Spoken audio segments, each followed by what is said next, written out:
ማድረግ እችላለሁ። ይሄን ነገር እውነት ካላቸው በቃ ይዘዋት እንጂ በቃ አጋዥም ምንቱ እኔ ፈለጉበት ሄዱ አብርሽ እኔ አለው ችግር የለም። አንቺ ከጀርባ እንደሰራሽው በፈለጋችሁበት ሄዳችሁ እኔን አገኙ። እኔ አለው ፈሪ ሴት አይደለሁም ወይ ደግሞ እንዲህ መሄድ ሴት አይደለሁም።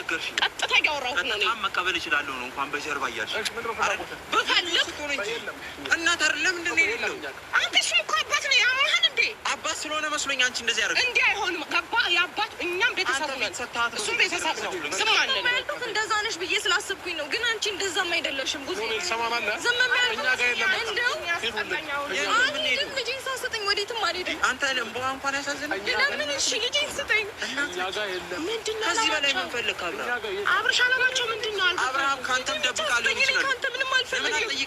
ለምን ልጅን ስጠኝ ምንድነው ልጅን መልስልኝ ልጅን መልስልኝ እኔ አልፈልግም ካንተ እንደዚህ አይነት ነገር አታርጊ። ረጋበይ አንቺ ረጋበይ ልጅ እሺ በቃ ሰማለ አንተ ወረዳ ጋር ይዛት ሄዳ አረጋጋት ተፈለግ እኮ ልንገራረን ዝም በይ አንዴ ልንገራረን እኛ ጋር ምንም አይነት አብርሃም ካንተም ተደብቆ ሊሆን ይችላል። እንዴት አትገነዘብም አንተ? ኧረ ምን አይነት እናንተ ዘግናኝ ናችሁ። ዘግናኝ ናችሁ። አያቱ ጋር ያድጋል ብለህ ቤት ድረስ መጣ። እሺ ወንድም ጋር ነው በተረጋጋው ተሳውራኝ። እሺ አዎ እንደዛ ከተደረገ እቺ ልጅ ብዙ እንዴት እንደዚህ ነው ከኔ እህቴ ቆይ ብዙ አንዴ ዝም በይ አንቺ ቆይ አንዴ ዝም በይ ከኔ እህቴ የምትደብቀው ነገር የለም። ከኔ ተደብቆ ምንም የሚደረግ ነገር የለም። እሺ ከአንተ የምትደብቀው ነገር የለም አይደለ?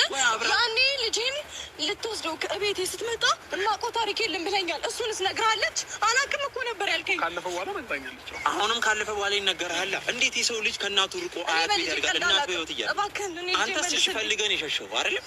እናቱ ፈልገዋለች ልጁ አንተ ፈልገን የሸሸው አንተ ፈልገህ ከልጁ ሸሸ ከሚስትም ሸሸ አይደለም?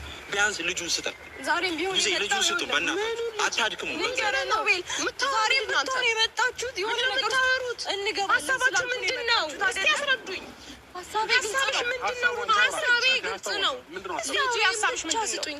እኔ ከእናንተ ምን ነገር ከደበቅሽበት ራስሽ ካወጣሽበት አወጣሁ። ከገባሁበት አትከታተሉኝ።